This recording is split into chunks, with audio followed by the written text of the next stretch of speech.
Well, let's move on to the art of scouting, and I'm not going to read it. I wrote an article for USA Today several years ago. It walks you through really the year-long journey of the NFL draft. It's probably worth a read there because I talk a little bit in that particular article, and we'll get into it about the psychological roller coaster that you have to manage as a road scout. And we touched on this last night in terms of the Monday morning fallout of a win or a loss on a Sunday as a college road scout. You cannot allow that to impact your attitude toward the players you're going to watch that particular day. Uh, the other thing that I would mention to you, just as a footnote to all this, is I've seen scouts that were from other parts of the country that all of a sudden they get a chance to go to an SEC program.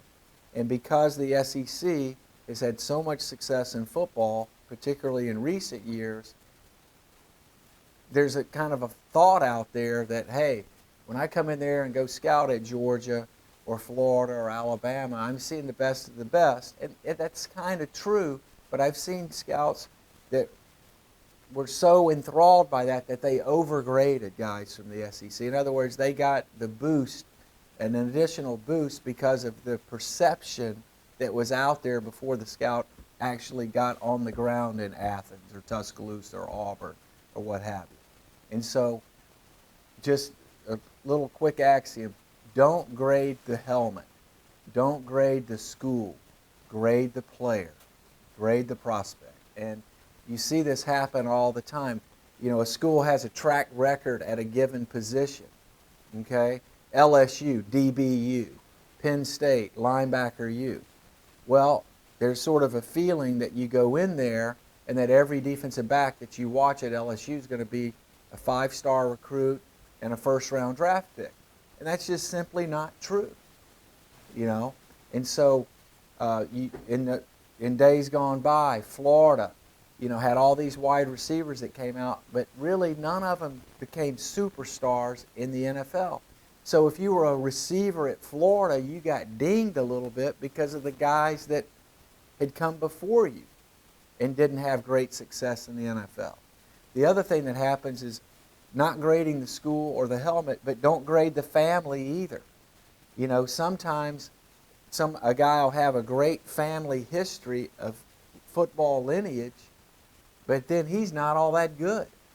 Then there's other cases where a guy has not so hot of a lineage and he ends up being a good player because it just things combined for him to be a legitimate prospect.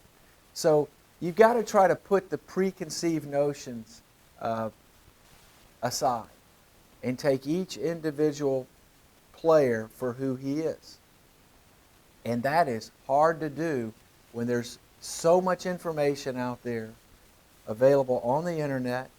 If you're driving your car, on radio, there's all sorts of things that can influence you. Right now, National Football Scouting, they're having their meeting down in Marco Island, where the NFS scouts have already gone out and graded all of the seniors for this next draft. And so the teams that are involved with National have a representative or two there in these meetings, and the scouts literally sit at the front of the room and they read their reports on all these players that are coming up this next year. And one of the guys from one of the teams sent me a text yesterday, and he goes, he goes, I feel like I'm getting the answers to the test, before it even starts. And so he was trying to balance the idea of hearing what somebody else's opinion is on a player, knowing that he's going to be going into that same school and grading that same player. And you hear it all the time. You walk into a room with other scouts and you say, yeah, NFS gave the guy a third-round grade. Well, if you already have a preconceived notion that he's a third rounder, but your eyes are telling you that he's actually better than that, or perhaps he's worse than that, it takes a lot of nerve, a lot of backbone to go against the grain, so to speak. So one thing that we did when I was the GM of the Browns is we we did not give our scouts the grades. We gave them the background info on what National provided because we did not want them to be influenced or infected by what somebody else thought. We were hiring them because we want to know what they think, not to just interpret what somebody else has already put out there. And of course, sometimes situations and circumstances can change. A player can be rolling along and be very impressive as a freshman and sophomore, but as it turns out, that was kind of the max. He matured faster. That's his ceiling, and now he takes a step back as a junior and senior, and people are basing, their opinion on him off what the flashes they saw when he was a young player. Then you have other situations where a guy's not so great, he's freshman, sophomore, and then he sticks around and he matures a little bit later. I mean, Quinnen Williams this year is a perfect example. Now, the players that were with him, like Jonathan Allen and some of those seniors that were there when Quinnen got there as a freshman, said, hey, he's going to be the next big thing. But it took really 2+ years for him to hit it where he ended up being the 3rd pick in the draft. You have to factor in injuries. We talked about Bart Starr yesterday, coaching changes. All of those are factors in terms of what you think about a player. And again, the point that I'm trying to make here is don't allow what we're going to talk about, the fog of confusion, to crash your view of a player. And so we're going to try to teach you some of the things that will help you do that as we get into this morning.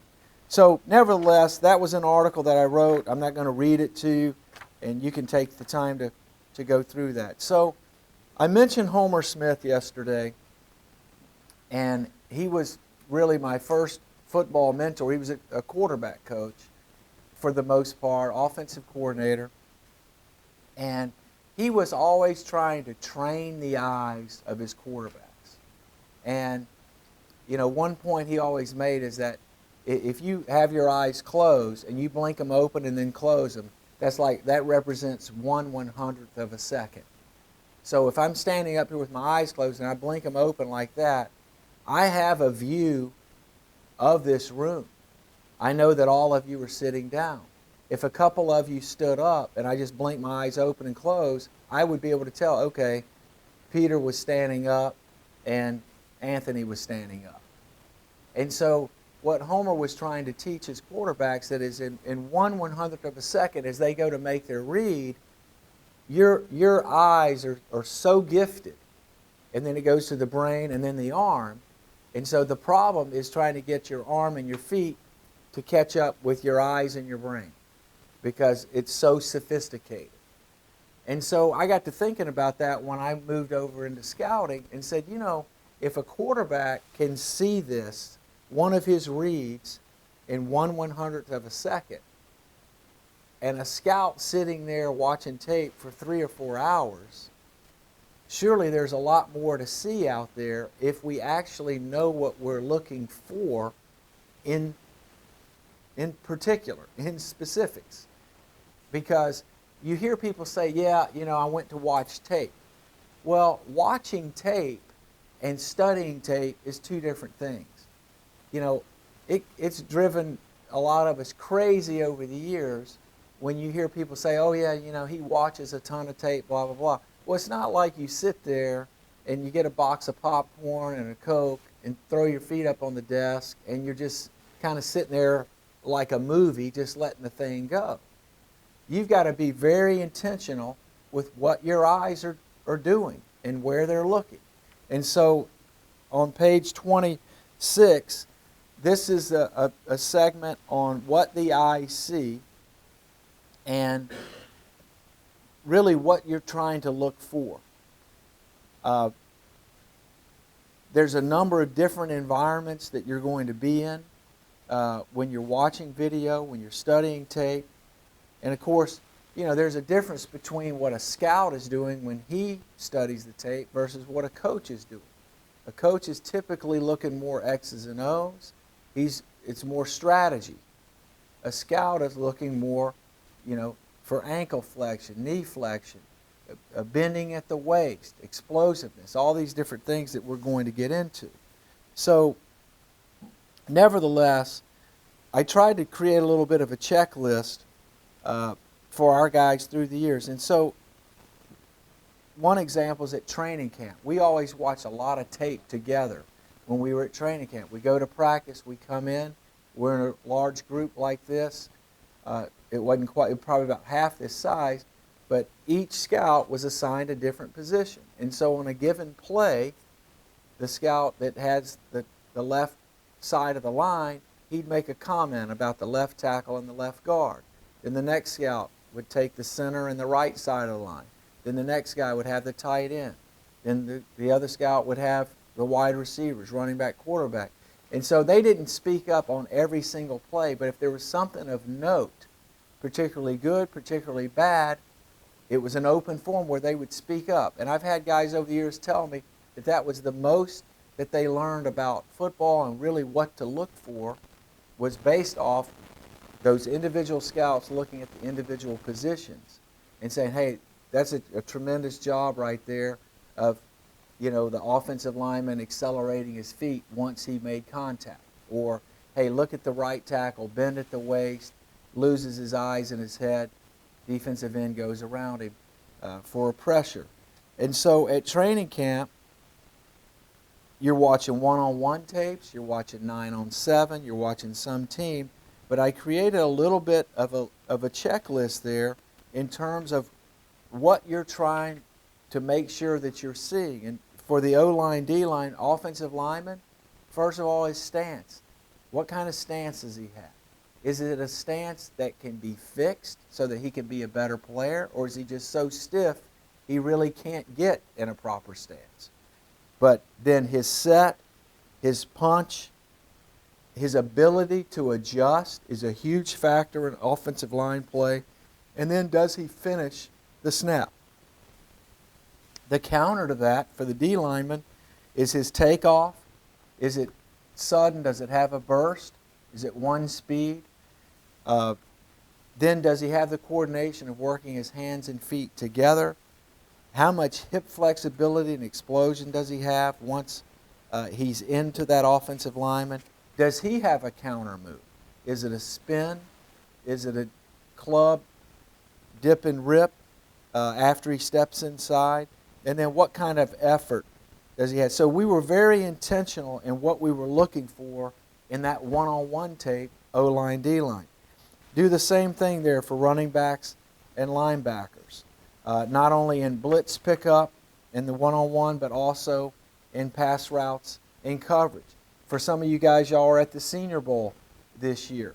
And so, you know, all those clips of the one-on-ones go to all the teams. And so, you know, this is just a good little mental checklist to know exactly what I'm looking for when the running backs and the linebackers are going against each other. And so then you progress to 7-on-7. And, you know, this is a place where, you know, there's a couple different philosophies. Because I had a coaching background, I felt like that it helped me through the years to understand the differences between cover 3 and cover 2, the differences between a four-man front and a 3-man front. I've had other scouts that didn't have a coaching background say, I could care less about X's and O's. That doesn't matter to me. All I need to figure out is, can the guy, does he have burst, acceleration, can he jump, is he an athlete, you know, what kind of player is he?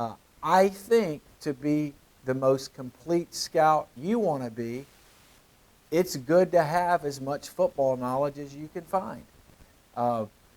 I've encouraged guys over the years to go to a coaching clinic, go to one a year, and you'll pick up something there. I promise you, you will, because, you know, these coaches will go into the details of, you know, how they play quarters coverage, or, you know, what they do on their punt protection and cover. And that was one of the goals that I had this year, going back to the Alliance and being the GM for the Hot Shots. And because we had a limited staff, we only had 10 coaches. And so I was like, wow, I'll get a chance to sit in on some of the meetings and I can be an active participant on the field in terms of really, kind of getting back into the X's and O's of the run pass option, RPOs. We were an RPO offense. And so, I learned quite a bit this spring that I did not know prior to taking that job. And so I think having a solid football foundation is a good thing. And if you haven't been a coach, I would encourage you to go to a couple of coaching clinics. Ask one of your coaches, hey, can you spend 15 minutes with me and show me, give me some detail on, our run game, what have you. Look, coaches like to talk. It will let them know that you're really interested in getting better. And so, again, I think if you put yourself out there and make yourself available to say, hey, will you spend some time with me on special teams? How do we coach up kickoff? They may say, well, why do you need to know that? You're a recruiting assistant or whatever. So, well, I just want to learn more about the game. I would be shocked that if you're in the same building with an assistant coach, that he would say, hey, I don't have time to do that. I think inevitably, and you don't say, give me an hour. You say, hey, can you take 5 minutes and talk to me about what you teach the outside linebackers as far as their run pass keys? Coaches love to talk. And so utilize the resources that you have, particularly if you're at a school now. Utilize the resources of not only access to the people in that building, but access to the tape that you have, whether it's all these high school players. But look, maybe they expect you to work till 9 or 10 o'clock at night. Well, then take that last hour or two of the day, and if you're at LSU, go watch some Georgia tape, since they're not really a typical rival. If you're at Alabama, go watch some Florida tape, since they typically don't play each other, and see what's kind of going on with them, and look at their players. So there's just a lot of opportunity if you're within the circles, especially on a college campus, where you can make yourself available, show some interest, and again, I think that'll increase your stock within the building. So talk about a little bit about 7-on-7, and then I get into quarterbacks a little bit in terms of, I say drop back and setup. I mean, most of the guys now are in the shotgun, but one thing that Coach Smith always looked at was the back leg of the quarterback. When he got to the apex of his drop, how much flexion did he have in that plant leg, to push forward and generate some momentum. And if you look at a guy's lower body, sometimes you see these quarterbacks, they're stiff-legged in their lower half. And so that's a little bit of an indication of, this guy can throw it, but man, he's pretty stiff in the lower body. He doesn't have a lot of escapability, and you know what? I don't know that he's ever going to get it, because he doesn't have great knee flexion that you can see in the drop back. There's all sorts of different releases and throwing motions. All of them are sort of unique. I think probably the two things that you would look for, at least in my mind, is one, is his elbow at least at or above shoulder level. I think, guys that get down in here, there's a limit really on how far they can go. There's been a handful of guys that could throw it sidearm, and look, we've seen, the Patrick Mahomeses and Aaron Rodgers, they can flick it by dropping their elbow down. I'm not talking about that. I'm talking about a guy that on just a typical passing situation, he's got his elbow down. Those guys still get their elbow up when they're just playing catch, warming up. The other thing is just, is it a circular motion or is it the long windup? The long windup is problematic in the NFL, and everybody always focuses on the speed of delivery, which is important. But when you have the long windup and those defensive linemen are getting around you, you're also more susceptible to getting the ball knocked out of your hand. And so, you're looking for a guy that's a little bit more compact in the delivery. Reactions and decisions is really more of a intangible, not necessarily a physical thing. I talk about the plant foot and back knee there. Uh, Arm strength and accuracy. Uh, you know, it's one thing to have arm strength, but can he touch the ball to all parts of the field? Uh, does he know when to take a little bit off? How catchable of a pass does he throw? From the pocket, outside the pocket. I go into 9-on-7 there. Again, I'm not going to go into every detail here with you, but those are things that would happen at training camp. The college campus visits. This is another area where you will be able to see tape. Oftentimes, you end up in a room like this one with other scouts. Some schools only have one space dedicated to NFL scouts. Other schools may open up, 6 or 8 meeting rooms in the morning because the players aren't around, and you can get a monitor or a video or a computer unit by yourself. One thing that happens is if I think you have to be careful of, and this goes directly to training the eyes as well.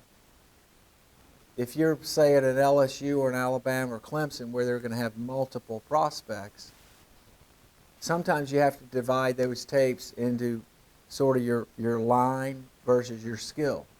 Because if you're trying to watch linemen and skill players all at the same time, it's really, your eyes end up going all over the place. And so that's why sort of a school of thought, rule of thumb over the years is that if you go to a school that's got, say, maybe more than 6 prospects, then maybe that's a 2-day visit. You just slot 2 days for it because, if you have more than 3 guys on one side of the ball, it's tough to watch more than 3 players at a time. And if you end up in a room and you're not the one controlling the clicker, and the other scout is trying to get out of there so he can get to Mississippi State's practice, he might be rifling through that tape, and you're going to be sitting there really with no chance of grading 4 or 5 players one time through. And so a lot of guys want to be the first ones in to get control of the clicker, as they say. It's more lenient now where the schools do have more video equipment, more computers available, and so you don't have as often a setup like this where it's 12 people in a room. That's the way it used to be. You don't have that as much anymore. But again, the point I'm trying to make to you here is that if you have more than 3 players on one side of the ball to watch, you're really going to have to go through the tape twice, I think, because, again, your eyes are going to be trying to jump around instead of being able to focus on those 1 or 2 or perhaps 3 players at a time. And, typically it's about 45 minutes per tape. So, you add that up, and most of the teams require at least a 3-tape minimum.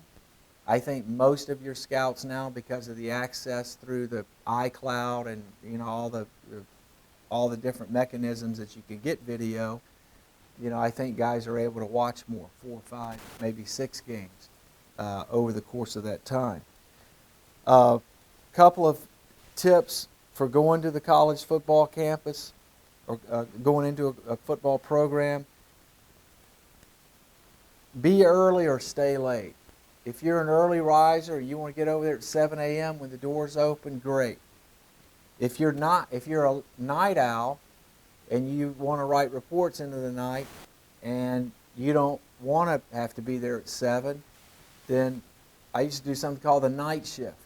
I'd end up showing up, say at 1 or 2 o'clock, get a little bit of a preview, then go to practice if it was in the afternoon, eyeball the players, get a chance to see them, and then would have prearranged the idea of going in after practice.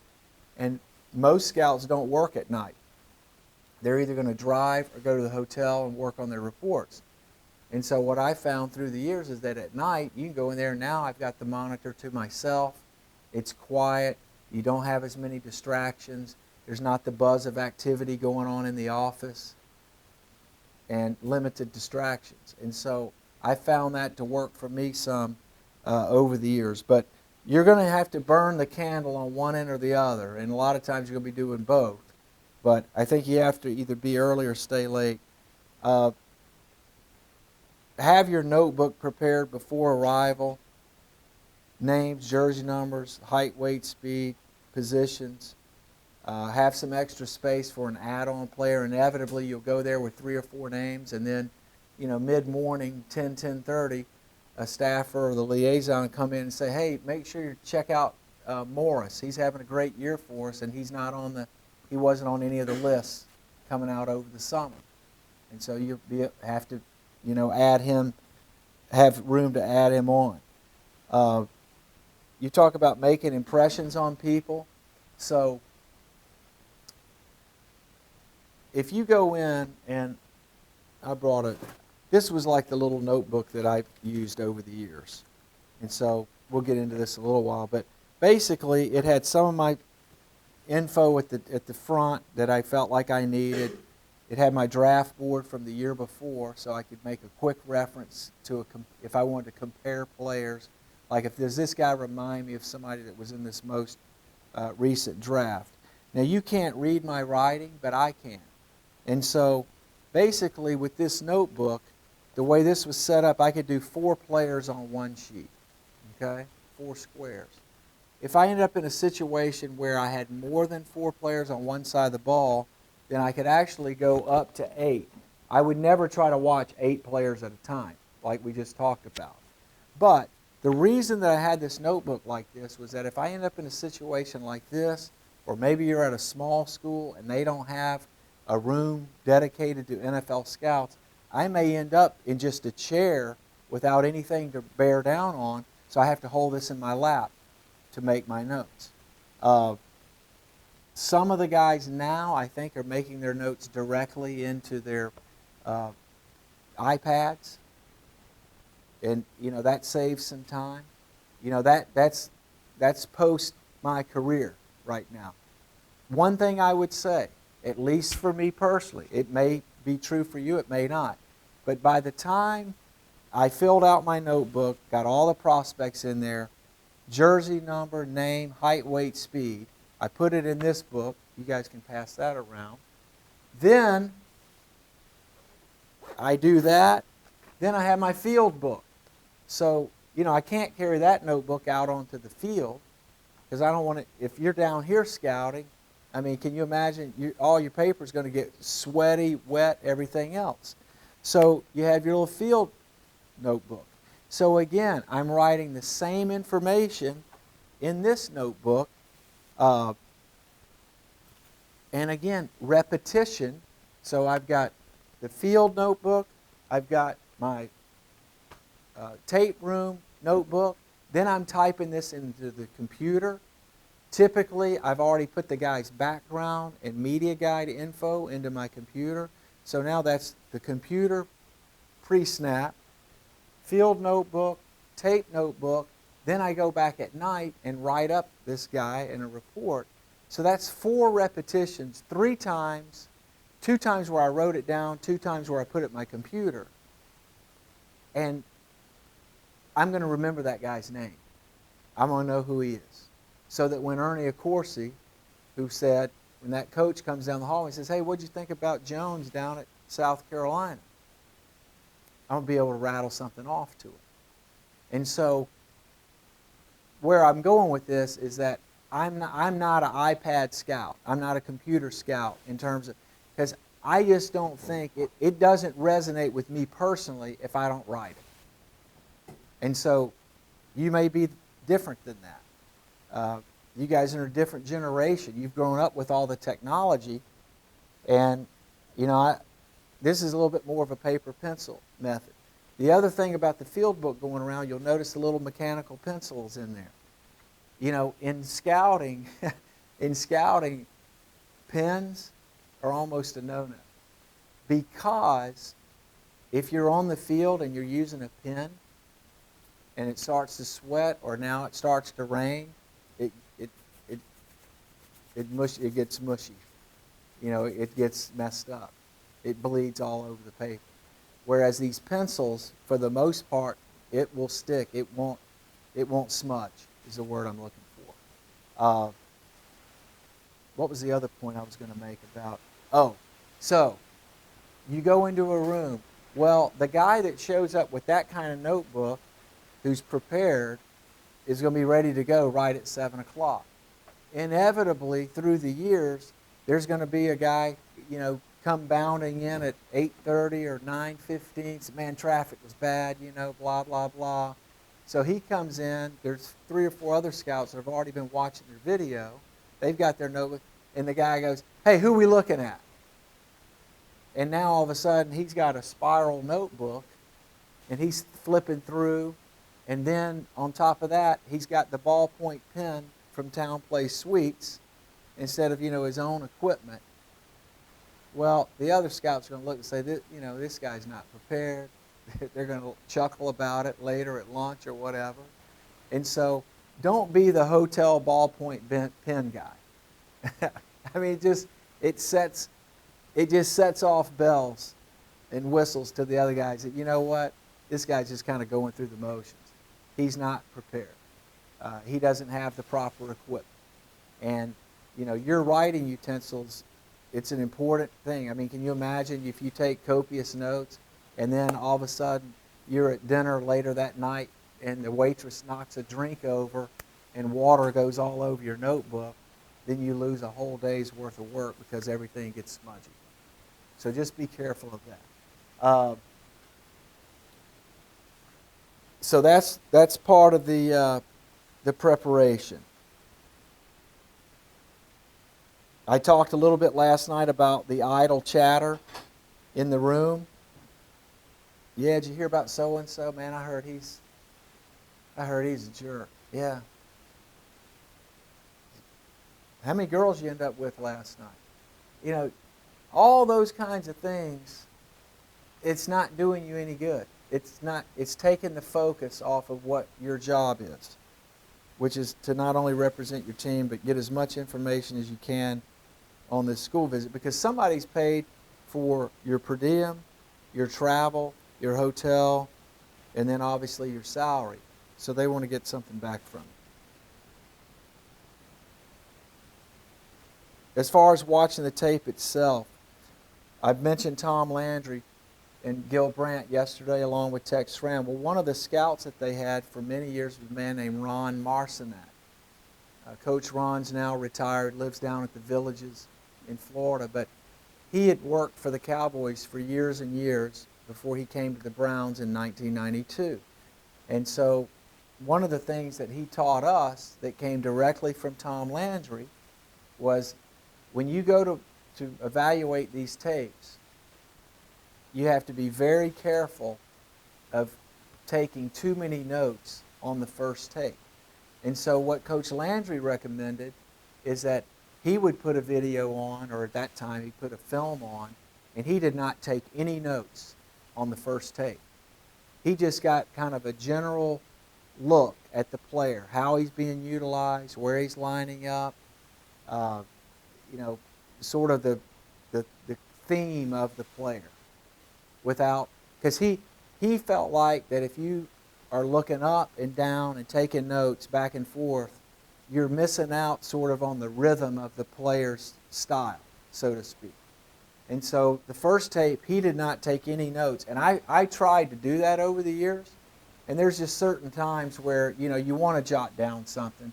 But for the most part, if you'll let that video play and not take a ton of notes, then the second tape is when you start to verify and confirm some things. You start filling in the critical factors and the position specifics, which we're going to get into shortly. You're charting his production. And then you start thinking in your mind's eye, okay, where am I thinking about this player being slotted in our grading system? And then the third tape, you're filling in the blanks for the critical factors, position specifics. One thing that I always thought was helpful is find some specific examples of some of these things that you can include in your report. Now you identify and determine, what is his role for us? Is he a first and second down player only? Or is he a guy that's going to play in sub situations, third down? Is he a guy that can help on special teams? And so try to identify what role you think he can have for the team. You begin to formulate your ideas for the summary, and then I mentioned identifying your signature for the prospect. And that's kind of that little something extra that I'm putting my name on this. It's going to distinguish my report from what the other three guys are going to write about this player who see him from my team.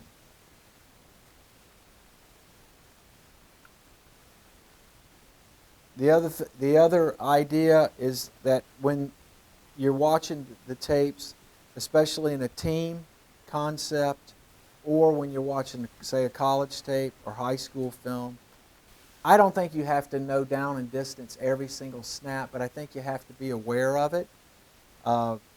Again, the idea of having some basic knowledge of offense and defense, I think, is important, and how plays are supposed to work, or a defensive scheme is designed to stop an offense.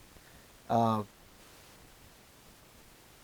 that's on page 29, just sort of a little bit of a list of what should be happening, what actually happens, pluses and negatives, pluses and minuses on each particular play, and then any sort of result, which could be a statistic or something that you could chart production-wise. But that basic knowledge of the game is important. I've always said that as a pure scout, eyes, feet, hips, and hands, if you're really grading those four things. You're grading the player's ability to see, key diagnose. You're grading his feet, his ability to stay in balance and under control, his hips for the explosion, and then his hands in terms of, whether he obviously is, if he's a receiver catching the football, but maybe even more importantly, what is he doing with his hands as an offensive or defensive lineman? And so to me, those are the four things that you're really, really trying to evaluate. The last thing I would say about this particular segment is just the fact that, viewing video, it's tedious, it's arduous, it can be monotonous at a certain point, but it really, truly is the core of evaluating prospects. So let's get into the critical factors. I mentioned these yesterday. This was something that the Cowboys really developed back in the 1960s in terms of, what are the factors that are required for us to evaluate. And they're listed there: athletic ability, strength, explosion, play speed, which can be different than time speed to a point. Does he run the same in pads as he does on a track? His size, which we had a height, weight, speed chart. So, if his height was here and his weight was here, then if he was what we call clean, in other words, he met the threshold. Let's say a corner for us was 5'11", 185. So if a player was 6 feet and 190, then he was clean as a corner. If he was 5'9", and 190, then he was short for the position, but he met the weight threshold, but we would designate that with a letter. In other words, for us, he was a Z for size. He was a Z, and then whatever grade we gave him. If, let's say, he's 6'1", 170, now he's got the height, but he doesn't have the weight. And so he would either be a B, meaning that he lacks bulk, but he can ultimately get it. And so he would be designated with that letter prior to the actual grade. And then on this grid, we had the speed, and for us it was 4.5 at corner. I'm just using that position randomly here. But if he was below 4.5 and lower, then he was clean. If he was above 4.5 and higher, then he ended up being an S. So if a guy was 5'9", 190, and ran 4.6, he was a Z, S, and whatever grade we gave. If he was 6'1", 195, and ran 4.38, he was clean. And we were always looking for the clean prospects, because based on the measurables that we put in place, just based on history and track record, the best players typically were the biggest and fastest ones who could then also play football, but we were trying to recruit to a standard. We were trying to recruit to a certain threshold. And that's something that I know for sure Nick Saban brought to college football.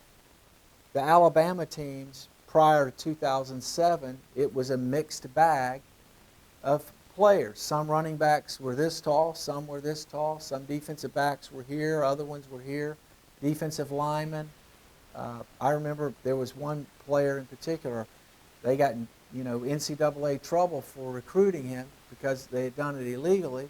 The first time I ever saw him, I'm like, who on earth would pay that guy? Knock-kneed, heavy in the middle, didn't have long arms. He didn't even look like a player. And of course he turned out not to be one, but they got hammered for it. And so now when Bama runs out of the tunnel, they got the best looking team in college football because you guys are recruiting to a certain threshold. You're not taking a 5'8" corner there. It doesn't matter really who he is or how great he is in high school. You're not going to take a 6-foot offensive guard. You're going to let another school have that guy. And, they're in a little bit of a different situation than some of the other schools. At Tulane or Jacksonville State, you guys got to know what your competition is. And to me, it would make sense to set the thresholds towards what league you're in. And now let's go try to find those guys. But nevertheless, Gil Brandt and those guys came up with the critical factors. And so this was what was always sort of on the first half of a report. I would say that it holds true with probably 90% of the NFL teams. They're going to ask you, and some of the teams may have different critical factors, but they're all basically the same. And so you've got those. Then the quarterbacks are in a different category altogether. On page 31, I have the factors for the QBs, but I capitalized 3 areas, number 2, number 3, and number 6, that I think are really more important than any others, and that's accuracy, lower body sturdiness in the pocket, and then leadership, meaning the connectivity to teammates, coaches, the working relationship that quarterback has with the people around him. But you can read those on your own. Then the next part of it is position specifics. And so page 32 and 33, or page 32 rather, I have all the different specifics for each position. And if you'll notice that notebook that was going around, I had the top part of that box for critical factors.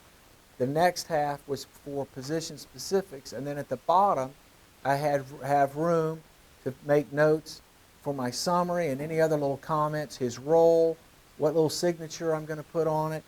And so I tried, when I first went into scouting, to show you how you just, you're just flying blind, really. So my first year in scouting, I did pluses, minuses, and a summary. So I had a notebook, basically a spiral notebook, plus, minus, and then comments. Well, then when I would go back at night to fill in the critical factors and to fill in the position specifics, I'd have to pour through the pluses and pull that out, pour through the minuses and pull that out to fill in the report that required me to talk about critical factors and position specifics. Does that make sense? So then after a year, I'm like, why am I doing it this way? I need to set up my report form, my note-taking form, just like the report, so that when I make a note during the day, it's going to go straight into my computer that night. And so that's the reason why I ended up setting up that little form like that, because it was easily transferable from paper to the computer. And it saved a lot of time rather than having to go through all the pluses and minuses. Now, we're getting somewhere, but if you think about just in the last 20 minutes, all the things that I've said that you need to do, should do, recommend that you do, that's a lot of info. All those position specifics, you're trying to grade 3 guys at a time. One's a quarterback, one's a lineman, one's a wide receiver. That's basically 20 different position specifics, plus the critical factors, plus trying to find him on the tape. You can get overwhelmed trying to capture all this information. And so, as I mentioned yesterday, we would try to hire a young guy or 2 each year at the Ravens back in the 90s and the early 2000s. And so one year, we hired a guy named Jeremiah Washburn and another young man named Daniel Jeremiah.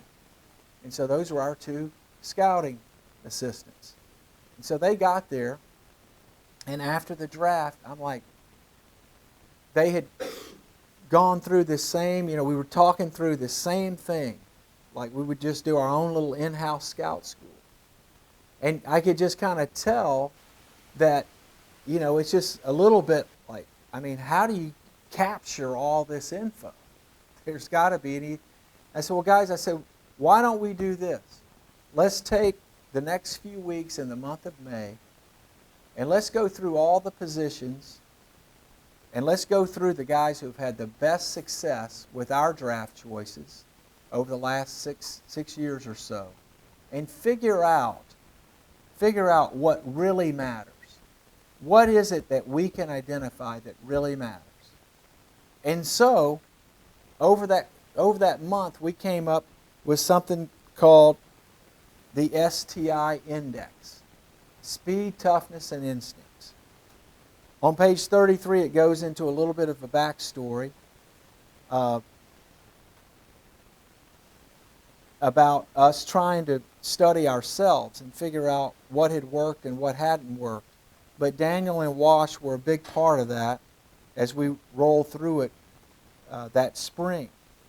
And so we took the 53 draft choices that we had made up to that point from 1996 to 2001, and we said, we graded on size, speed, toughness, play instincts, and character.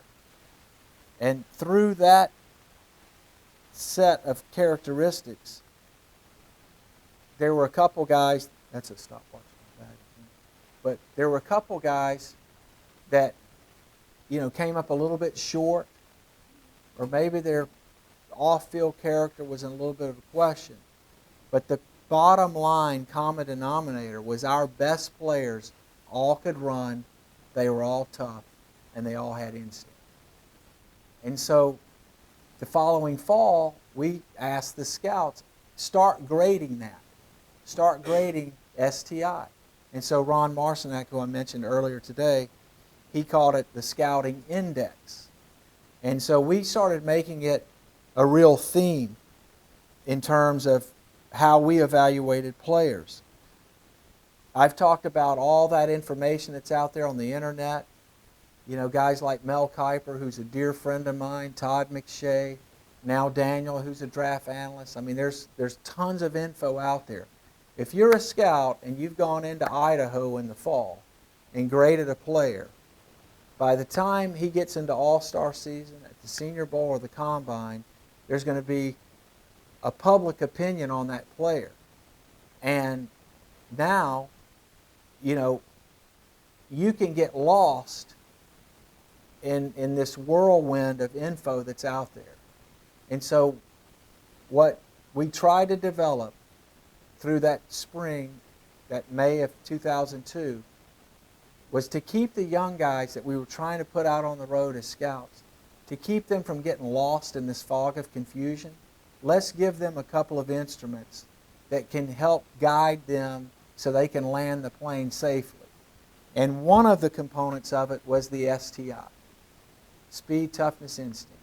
Now, that applies to all of the positions except for quarterback. Quarterback's a different animal altogether. And so if you go down, and you can read this later, we had 12 Pro Bowl players, and again, we graded them on those 5 characteristics. And you can see, just as an example there at the bottom of page 33, that the 12 Pro Bowl players, 6 of them were missing none of those characteristics.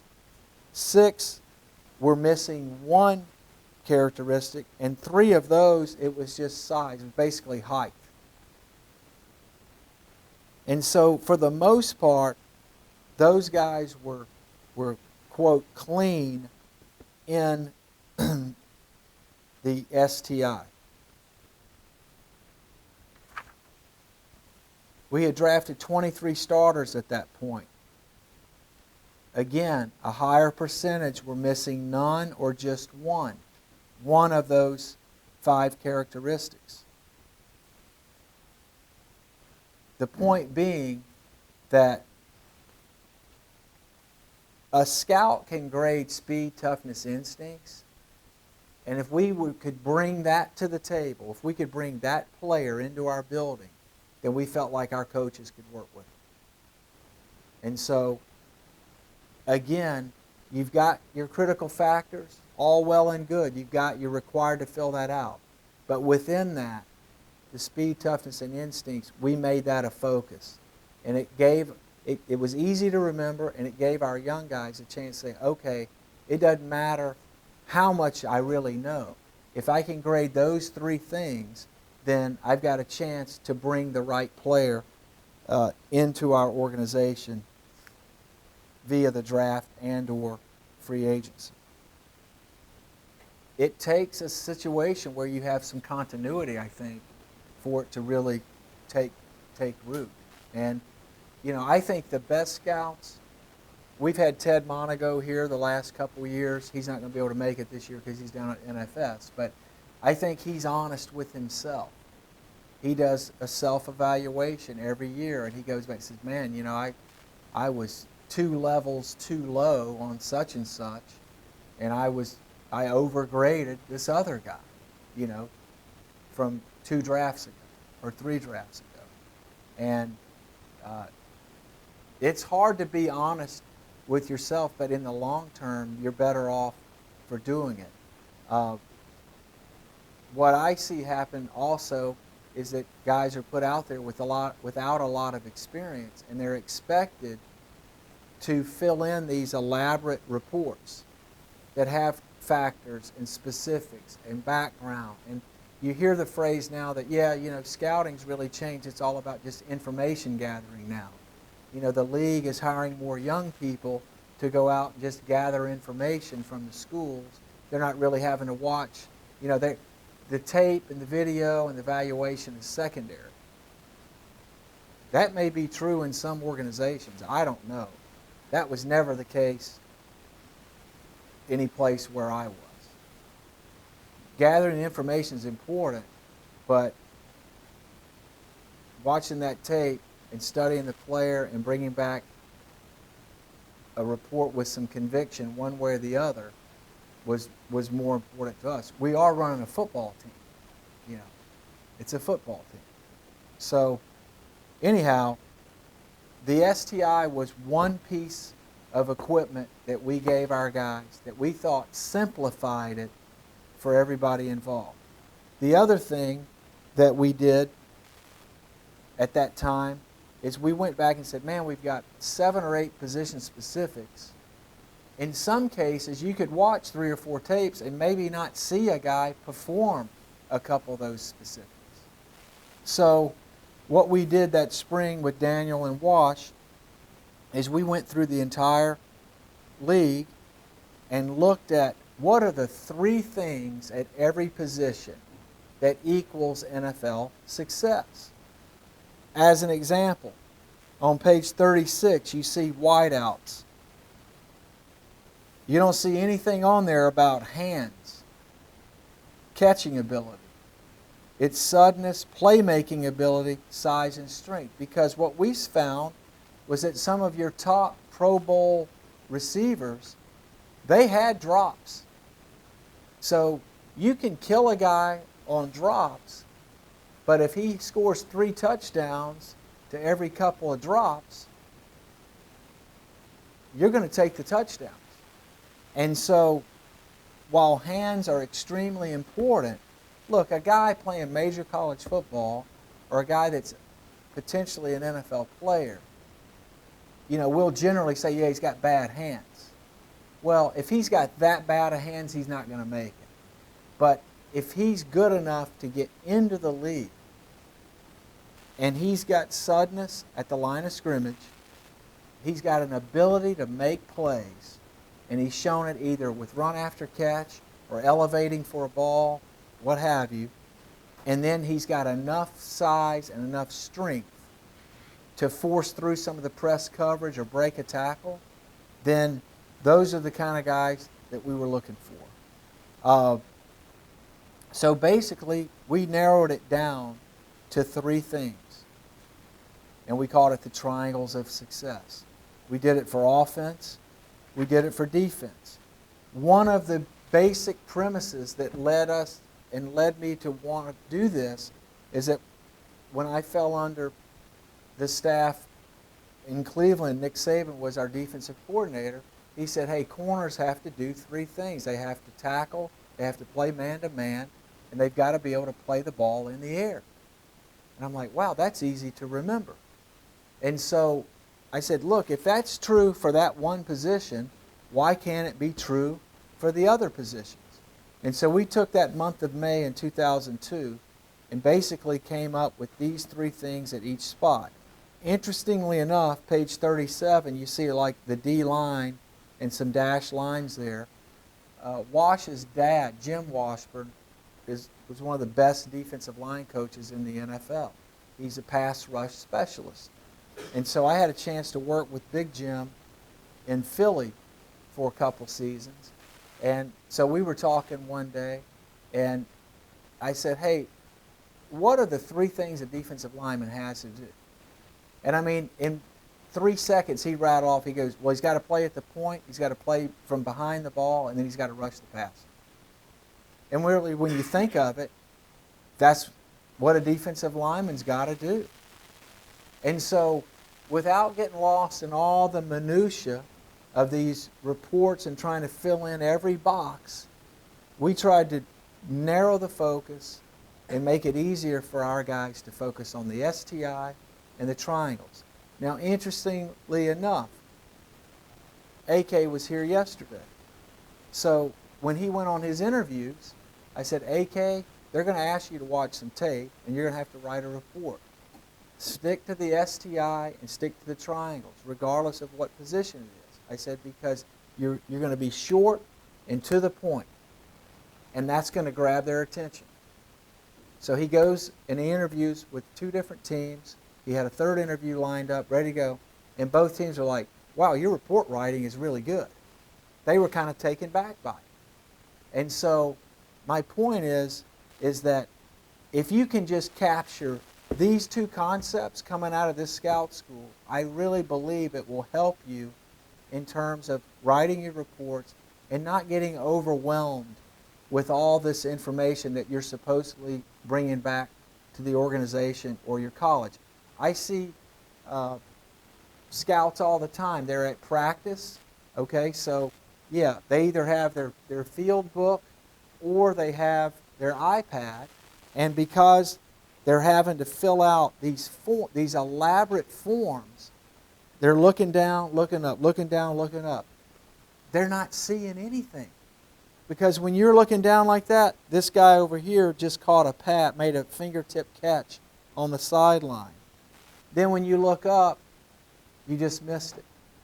You know, you look down and there came, the defensive back, they were doing the plant drive or whatever.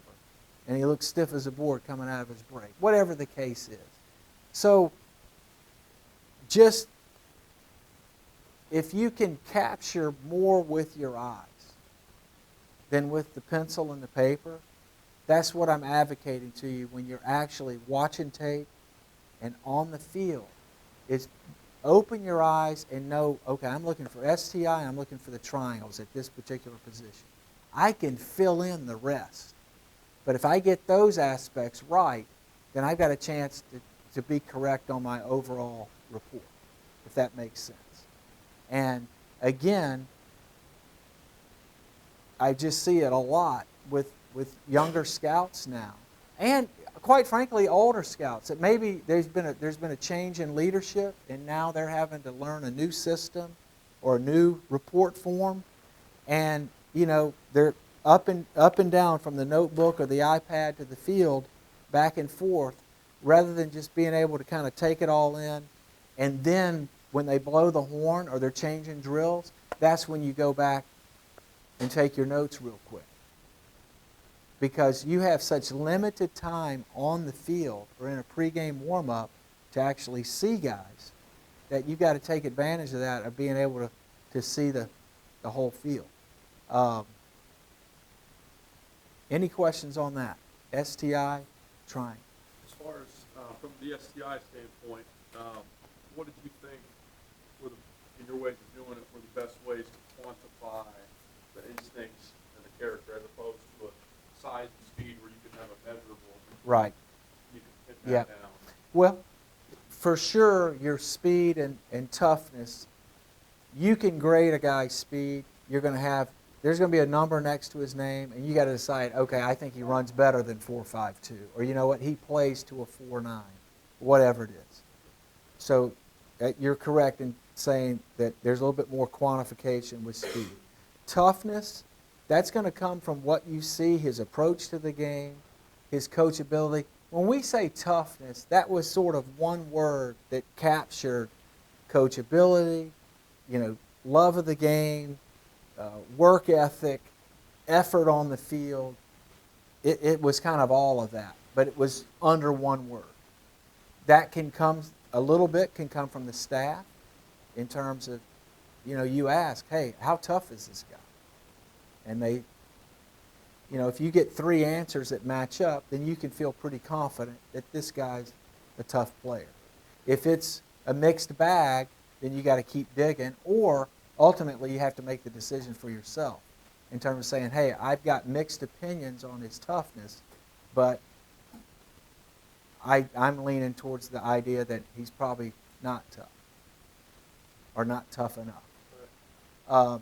In terms of the instincts or intangibles, that also encapsulated learning ability, classroom, walkthroughs, how in tune is he with football, and then, of course, the anticipation on the field, particularly a defensive player. The STI was excellent for the defensive players, but it still had carryover to the offensive players as well. But for the defense, it was quite effective. But the toughness and the instincts, those are two things that, as you say, there's not really numbers to quantify that. So that takes research and then your own eye. Your own eye of saying, wow, he broke on that out route before the ball was ever in the air. Hey, that receiver realized that he settled down in that hole and didn't run across the face of that linebacker. Those kinds of things. And it wasn't just assigning, it's just a matter of checking a box, yes or no, if he has the size, if he has the toughness. Okay, you have to have a 6 out of 8, you have to have a 5 out of 7, whatever it may be, to check that box. Yeah. Yes, sir. So for offensive sectors, success of FBI on fewer intelligence?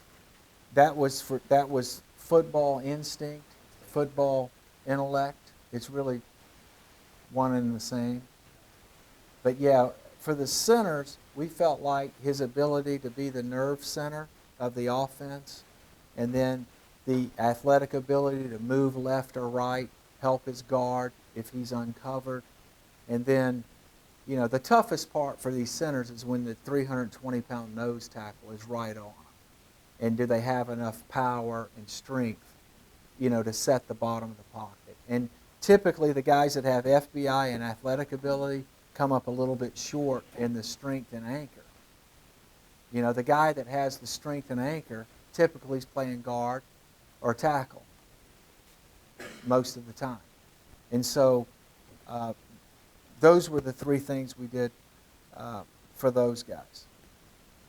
The quarterbacks, that's something I didn't touch on there on the triangles of success. We felt like it, again, and I touched on it in terms of those the capitalization of the critical factors: accuracy, lower body, sturdiness, and then leadership. And I tell you, this has sort of evolved over the years. I was up at Syracuse 2 years ago, and they have a coach there who's now retired, and he's on the staff as an analyst named Roy Whitkey. And Coach Whitkey was at Eastern Illinois. He coached Tony Romo and Jimmy Garoppolo. There's two small school guys that have made it into the NFL. And so I had a conversation with him, and we were just talking about quarterback play and, you know, kind of what did he think about, what are the three things you think that, and it verified what I thought in terms of before I asked the question. And he mentioned accuracy, he mentioned durability and reliability and availability, and then just that, the idea of being able to connect to your coaches, have that working partnership with the coaches, and then obviously to be able to be a messenger to the rest of the team. He thought that was important. So that sort of verified something that we talked about, you know, at that time 14, 15 years earlier.